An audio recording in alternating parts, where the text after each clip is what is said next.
Here is my setup. You can see the phrenic megger drive set to monitoring the PID feedback of the 420 milliamp current sensor.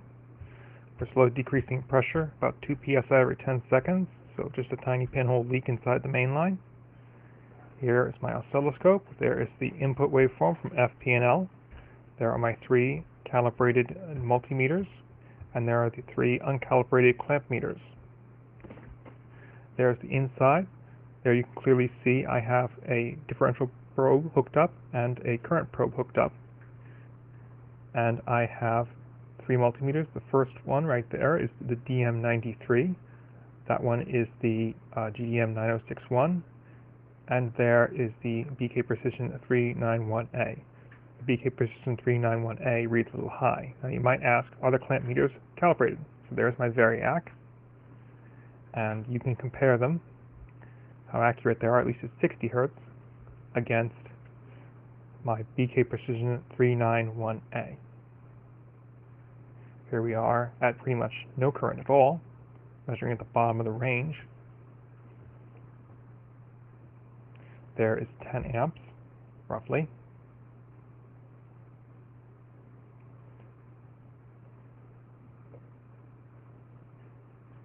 There is 15 amps, roughly.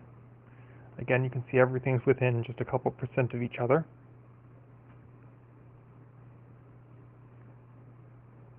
And there is roughly 20 amps, which is the maximum that I have the capability of measuring utilizing my calibrated multimeters. Here we are back at the drive.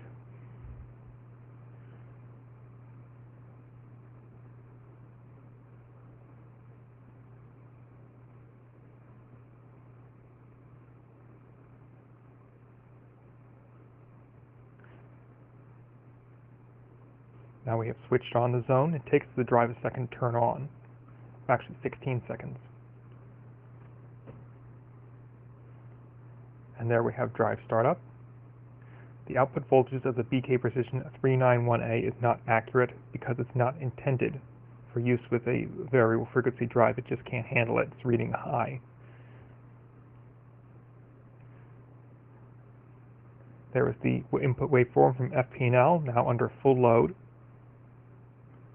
There it is again.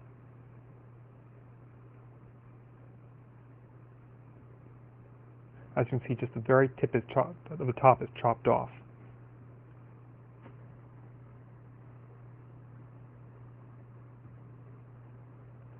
Now, if you look at the multimeters, you can see that we are very slowly changing phases with our current imbalance. This has improved since I sent, I think it was H98 to number 19 binary. Before it would cycle every 5 seconds between the phases. Now it's every like 20 seconds or so. Oh, and I'm doing a voiceover because one of the multimeters beeps whenever you do high voltage. And as you can see, we can also monitor the frequency. In a second here, I'll set there we go, the variable frequency drive feature on for the FLIR DM93.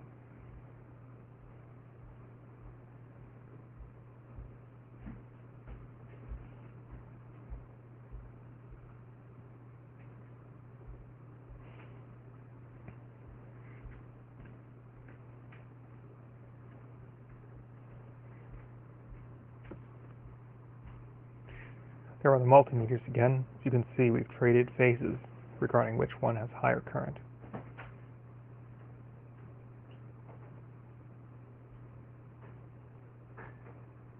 Now, if you watch over time, you'll notice the torque actually decreases. I'll explain more about this later. Much later.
As you can see, the torque is already decreasing.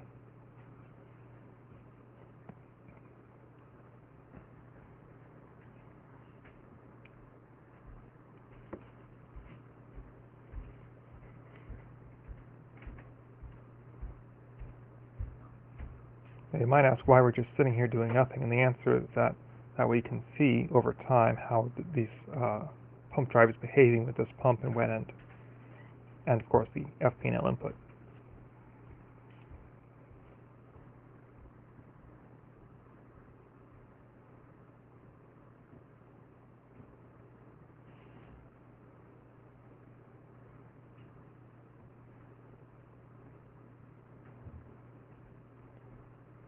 As you can see, our voltage is fairly stable.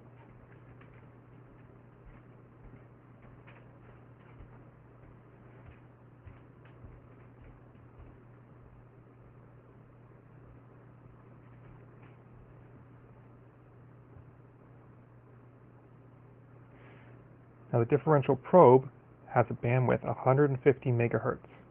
Don't know if you can see the screen too well. I'm trying to block the sun rays here. Even though I'm in the shade, it's still quite bright. Anyway, it has a bandwidth of 150 megahertz, and it's a 1000x probe.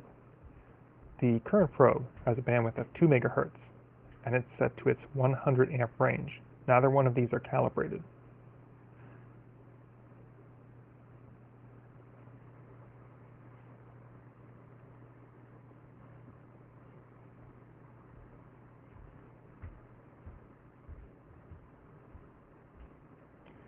The 2 megahertz probe reads about 5% over range. I tested against my multimeters as in the previous video, only I didn't do it on screen.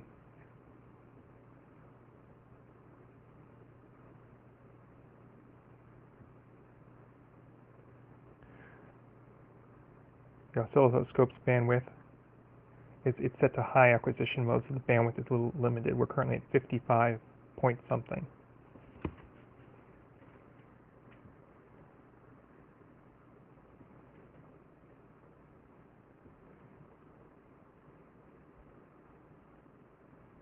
Here we zoom in to get a better look at what the switching waveform looks like.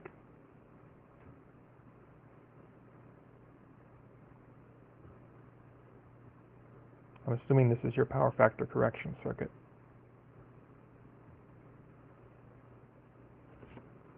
And there's a little dip right there.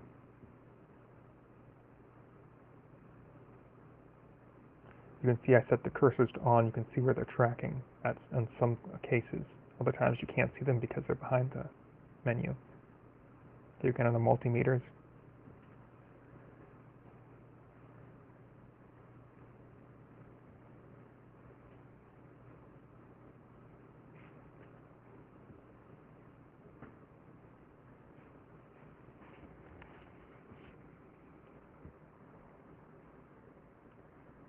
As you can see, we've already lost quite a bit of pressure as well as quite a bit of torque.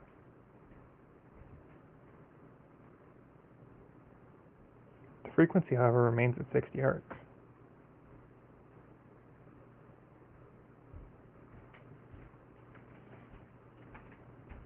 The amperage output, as you might have noticed, is also falling.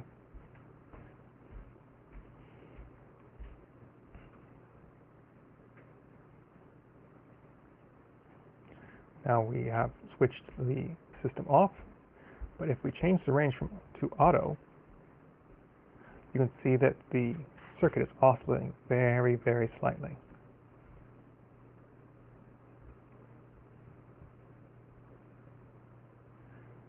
A quick peek at what FP&L looks like. With the pump off, and there we see with the VFD off, we can see the oscillation with the FLIR DM93, and of course the BK Precision 391A. Although I don't know how accurate that reading is.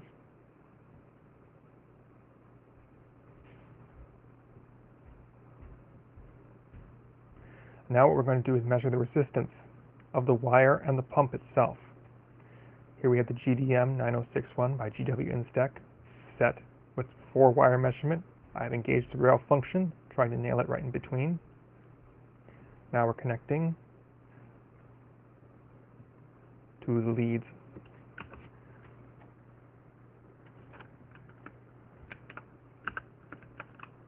That was red and black.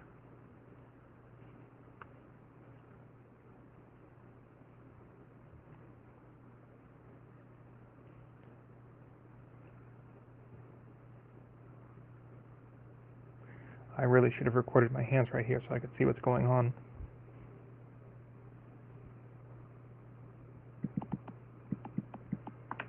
Here we are again at the end. That's red and yellow we're hooked up to. We've decreased to 8.4 kilowatt output from much higher, like 9.4 or something. You can see that the resistance has gone up a bit. I tried to set the statistics on here, but unfortunately it just reads overload for the maximum.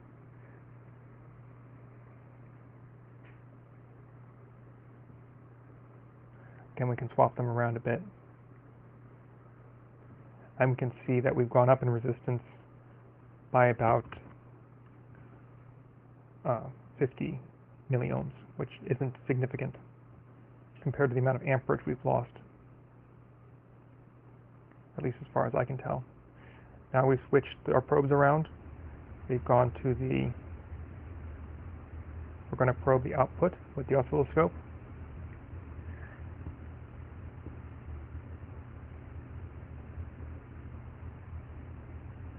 Now we can engage the pump drive. Give me a sec, I'll readjust the current there so it's not over range.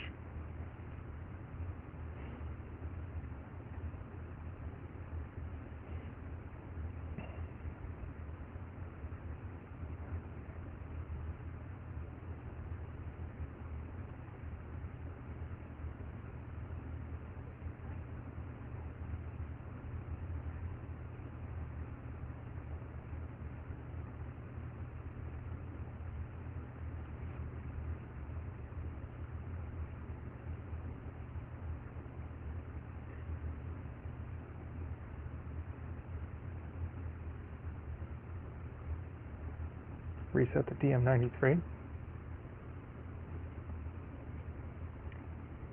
As I clamp management, as you can see on the left, we have 70 amps being drawn on the incoming from FP&L.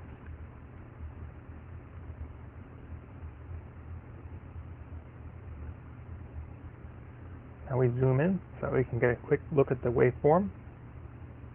We're in all the way as far as I can go, but if you want to have a look at it, see what the switching looks like, there you go. Looks like fairly clean switching. Again, I really can't see the screen as well as you can because you have screenshots. And there's another one.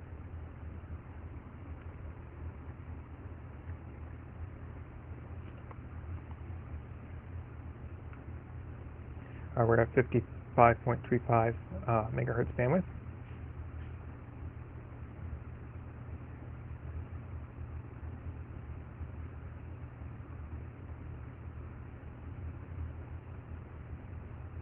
As you can see, the voltage is still high, but if you look on the left, you can see the current has decreased by 4 amps incoming. Now, as far as I knew, things don't get more efficient when it comes to semiconductors as they warm up. Well, except for diodes. Those are the exception. Now we switch our current probe over to the red lead from the black one. And of course, our multimeter lead has to fall down when we do that.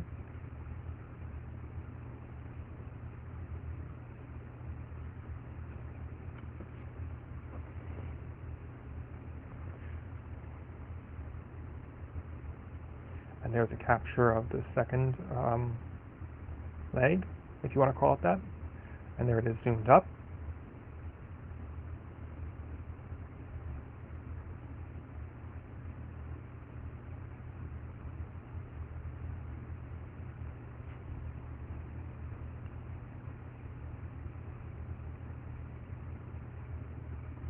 Now we get to go to the third leg, if you will.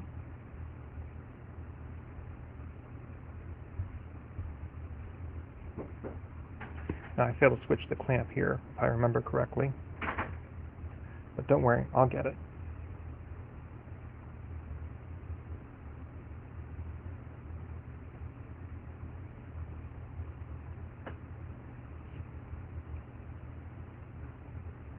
There's a capture.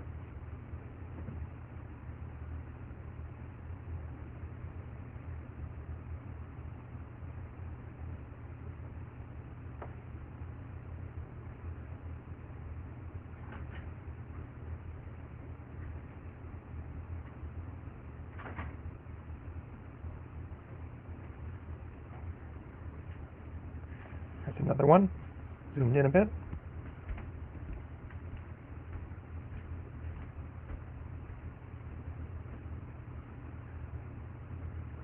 Now what I'll try to do just for fun is take a really, really close look at this waveform. It's kind of hard because for some unknown reason I'm triggering on the opposite of a rising edge from the negative end, whereas I always thought rising edges started from 0. Now you can see, we're at 1 microsecond, we have a nice clean switching waveform. I don't see any ringing or anything, not that you can see with the bar there, but you can kind of tell. Again, I try to do some more captures of this. I tend to get the trailing end because that's what's considered a rise. There's another capture.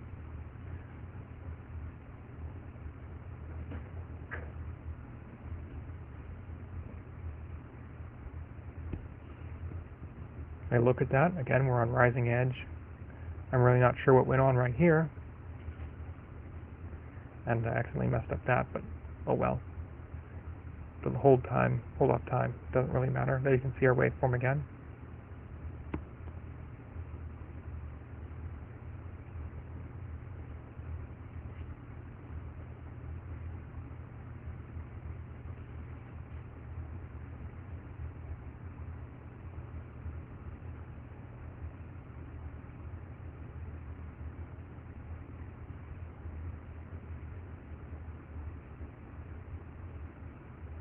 There we're back to 55 megahertz bandwidth. Again, there's the voltages. They're still very much the same as they were before. However, if we look at our clamp on the left, you can see we've decreased from 70 amps down to 61.7. And now I take the clamp over and place it onto the yellow wire.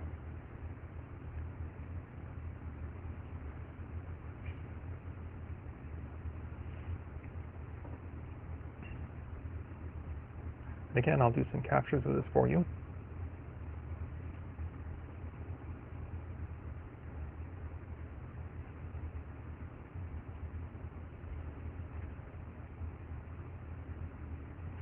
There's one capture.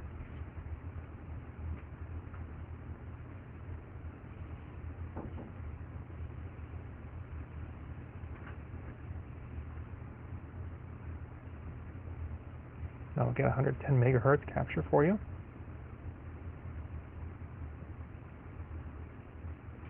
There it is right there.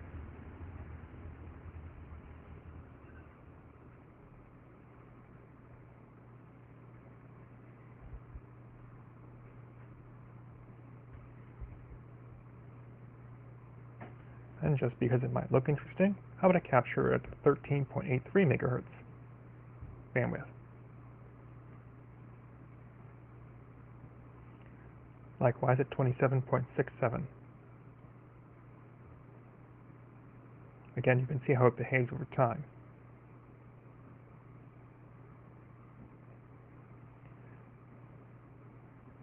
Now if you notice, we're getting similar results to what the GDM 9061 says. Quite close.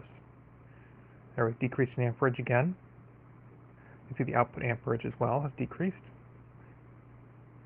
I'll put the current clamp on the other wire, just so that way you can, other phase, that way just so that you can see it. We'll switch back to the previous one it was already at.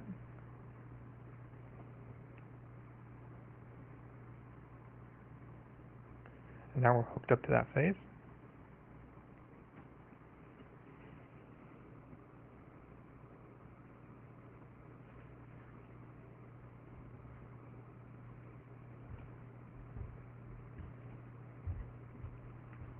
And now to the black wire.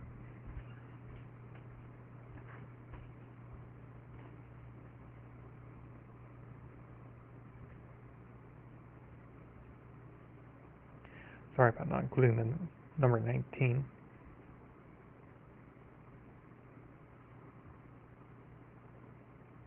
Oh wait, there it is.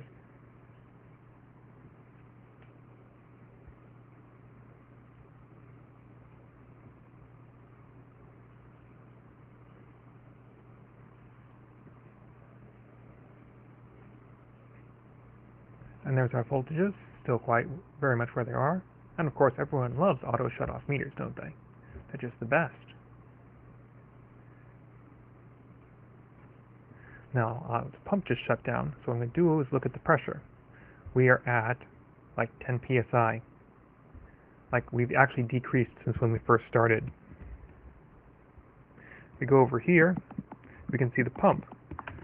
It's just instantly a great big lake, so it should have enough cooling and water. There's the lake float. There's the 6-inch pipe it goes into, and there's an 8-inch filter with a 4-inch intake, which then goes to a pair of 3-inch pipes.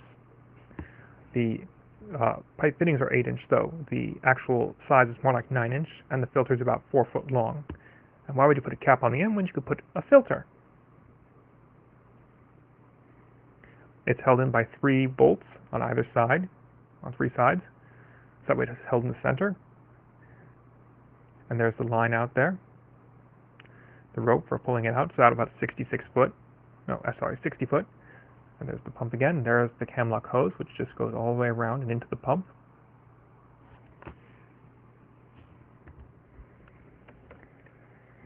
Now, it doesn't have a whole lot of water, but just for testing it'll work. And there's the pump's plate, if you will, telling what it is. There's the specification from the web page. And there is the wet end. And there is the part in the book where it says to use a frequency greater than 5 kilohertz. Franklin Electric recommended 2. So I set it up for this test. There's a FLIR DM93 measuring 30.43 hertz. Now I'm sorry for the picture, but that's the best I could do. I was measuring using a tachometer, which I made myself since I couldn't find a waterproof tachometer out there. To test how accurate this is, I'll be using a small motor with a sizable shaft and a uncalibrated laser tachometer. The reason I have to use a small motor with a large shaft is because I have to attach the magnet onto it, which is what I did for the motor with some electrical tape, so I can measure it. As you can see, I got a capacitor on there for decoupling, and then I feed through a piece of coaxial, and everything is just attached with some wires and stuff.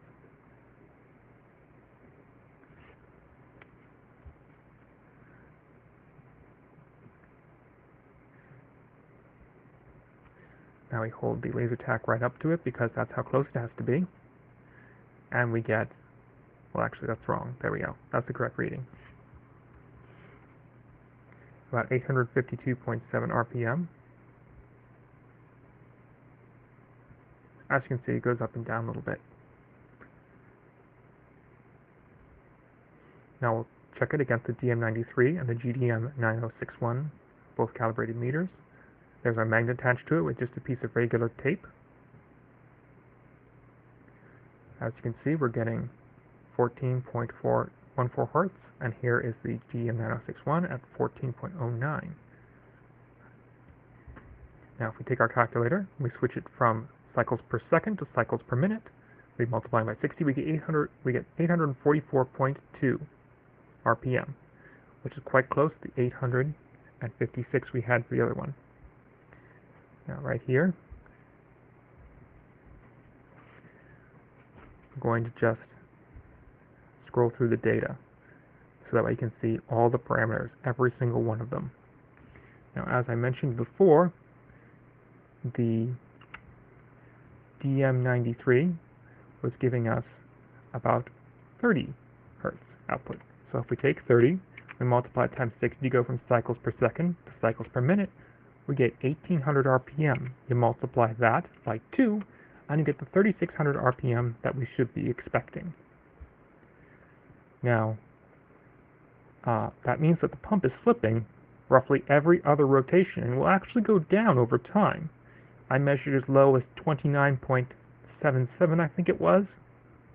I'm sorry I couldn't get a capture of that for you. I had to hold both the probe and be in water and hold the multimeter at the exact same time up to the pump, so I wasn't able to do the capture quite as well as I would have preferred.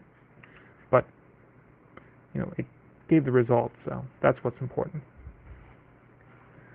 Now, as we're scrolling through the codes, you'll notice that the maximum amperage and the base amperage are set differently.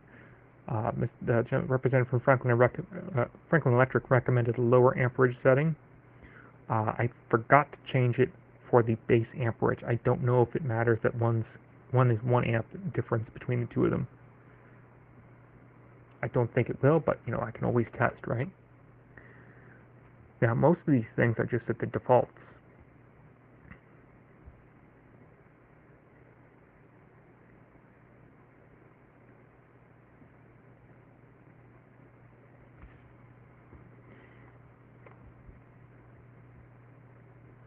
As you can see, the output is being measured. What we're looking for the blinking light right up there is the kilowatt output. It's actually decreasing over time.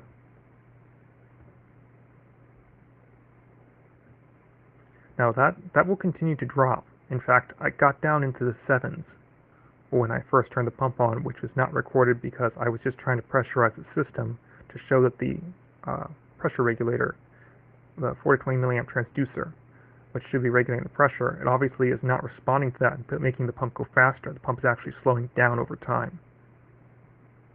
Or rather, it's taking less power and slowing down over time. Now, the resistance between the old and the new, or I should say the pump when it's operating normally, or when it's off, it's been off for a while, and when it's just been operating is 50 milliohms. So I don't see why that would make that much of a difference. I don't think my splices or anything are overheating. And that's it. Bye.